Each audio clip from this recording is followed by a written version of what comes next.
Mungkin dari kalian ada yang berpikir bahwa kelompok Wali Songo adalah kumpulan individu pendakwah yang sebelumnya tidak berhubungan darah. Nah, ternyata banyak di antara mereka yang memiliki hubungan darah dan hubungan kekerabatan yang erat. Bisa bapak anak, guru murid, atau bahkan dua orang sahabat. Salah satunya adalah yang akan kita bahas kali ini. Dia adalah Sunan Bonang, putra dari Sunan Ampel dari pernikahan dengan Nyai Ageng Manila, putri dari Arya Teja, Bupati Tuban kala itu. Nama Bonang juga menjadi khas karena merupakan nama salah satu alat musik gamelan yang diciptakan. Padahal tadinya Bonang adalah nama desa di mana dia tinggal, yakni Desa Bonang di daerah Lasem atau wilayah Jawa Tengah sekarang.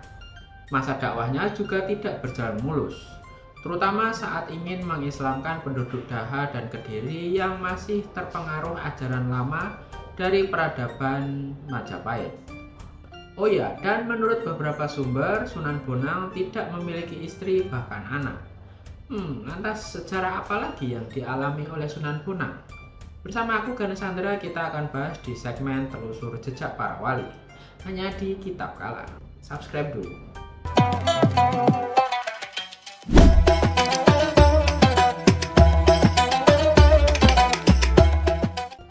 Sunan Bonang adalah salah satu anggota Wali Songo yang memainkan peran penting dalam penyebaran agama Islam di Pulau Jawa.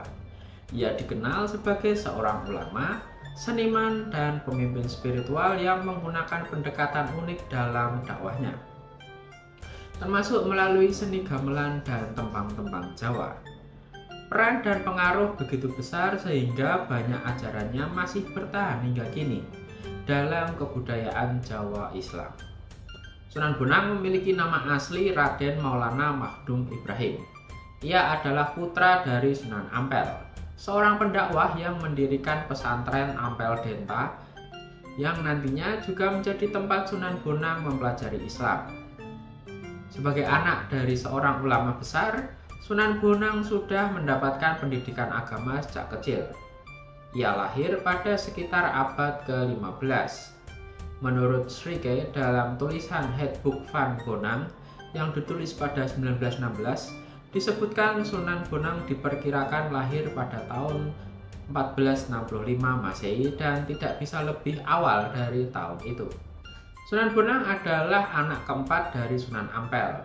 Dia memiliki 3 orang kakak perempuan kandung dan 1 adik kandung bernama Raden Kosim, yang kelak dia akan memiliki sebutan Sunan Derajat. Dia juga memiliki beberapa adik dari ibu yang lain. Sejak muda, Sunan Bonang menimba ilmu di pesantren Ampel Denta yang didirikan oleh ayahnya Sunan Ampel. Saat inilah Sunan Bonang bertemu dengan Sunan Giri, yang kala itu bernama Jaka Samudra. Lalu oleh Sunan Ampel, Jaka Samudra diganti nama menjadi Raden Paku, sesuai permintaan ayah kandung Jaka Samudra yang tengah mengasihkan diri ke Malaka. Nah, buat detail cerita tentang Raden Paku atau Sunan Giri bisa tonton video yang ini ya. Kemudian Sunan Bonang dan Sunan Giri melanjutkan keinginan belajar Islam ke Tanah Suci Mekah. Saat melakukan perjalanan mereka berhenti di wilayah Malaka, dan di sana mereka bertemu dengan ayah kandung Sunan Giri, yakni Maulana Ishaq. Perjalanan ke Mekah tidak mereka lanjutkan karena apa yang ingin mereka pelajari telah diberikan oleh Maulana Ishaq. Oke, sebelum lanjut videonya, tolong subscribe YouTube Kitab Kala untuk yang belum subscribe, dan tolong like video ini buat yang sudah subscribe. Sip, mari lanjut videonya. Di sana Sunan Bonang dan Sunan Giri mendalami ilmu fikih, tasawuf, dan berbagai cabang keilmuan Islam lainnya. Setelah kembali ke tanah Jawa, Sunan Bonang mulai berdakwah di berbagai daerah, terutama di wilayah Tuban, Lasem, dan sekitarnya. Hingga salah satu tinggalan arkeologis Sunan Bonang ada di Tuban, Jawa Timur, yakni area makam Sunan Bonang yang hingga kini masih ramai dikunjungi peziarah. Kompleks makamnya memiliki arsitektur khas Islam Jawa dengan ukiran-ukiran unik. Sebagai seorang ulama yang cerdas, ia memahami bahwa masyarakat Jawa masih sangat dipengaruhi oleh budaya Hindu-Buddha. Oleh karena itu, ia mengembangkan metode dakwah yang unik dan inovatif. Salah satu strategi dakwahnya adalah melalui kesenian. Ia menggunakan gamelan dan tembang-tembang yang telah dikenal oleh masyarakat, tetapi liriknya diubah menjadi ajaran Islam, termasuk penyempurnaan susunan alat gamelan yang ada saat itu.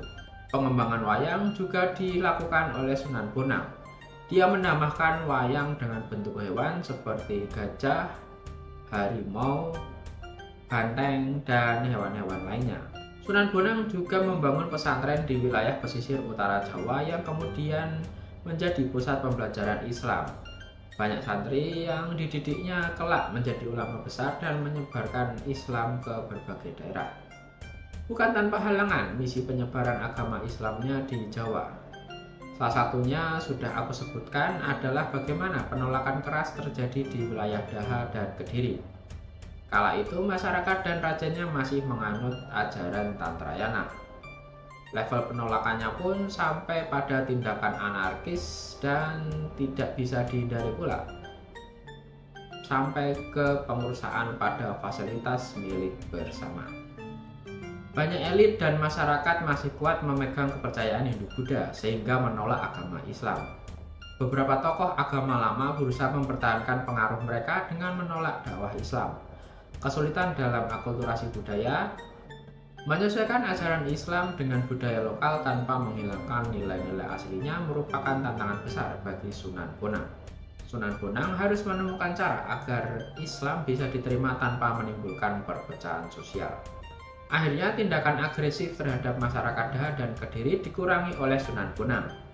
Dia memilih untuk memberikan pengaruh awal melalui akulturasi budaya. Salah satunya yakni prosesi selamatan, di mana adanya acara dengan peserta selamatan yang duduk berkeliling, memanjatkan doa dan rasa syukur terhadap nikmat dari Sang Pencipta. Lalu ditutup dengan acara makan bersama. Prosesi ini lambat laun oleh Sunan Bonang disesuaikan dengan doa-doa yang ada.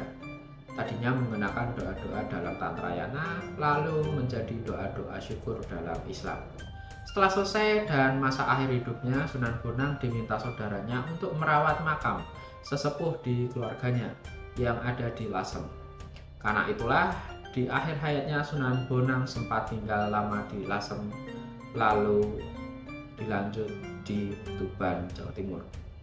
Gamelan bernama Bonang juga merupakan salah satu karyanya, di mana ternyata nama Bonang sendiri memiliki arti yang lebih, yakni kata bon ditambah nang, atau bisa dijabarkan menjadi babon menang, atau baboning kemenangan, atau induk kemenangan.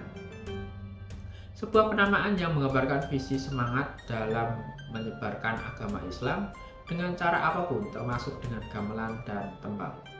Terakhir, yang menarik adalah dalam berbagai literasi, Sunan Bonang tidak tercatat memiliki istri maupun anak. Menurut catatan sejarah dalam buku Atlas Wali Songo oleh Agus Sunyoto, Sunan Bonang dikisahkan hidup tidak menikah atau membujang sampai wafatnya.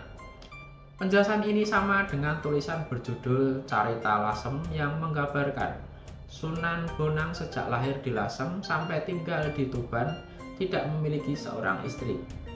Dalam Babat Tanah Jawi pun tidak disebut adanya istri dan putra Sunan Bonang. Oke balakala, itu tadi pembahasan tentang sejarah Sunan Bonang sebagai ulama di Tanah Jawa. Semoga segmen video telusur jejak para wali kali ini bisa bermanfaat. Aku Ganesh Chandra, si arkeolog Indi. Selamat menunaikan ibadah puasa Ramadan. Semoga kita senantiasa mampu meningkatkan nilai ibadah kita baik saat Ramadan atau setelahnya. Sampai jumpa lagi di Kitab Kala. Bye-bye.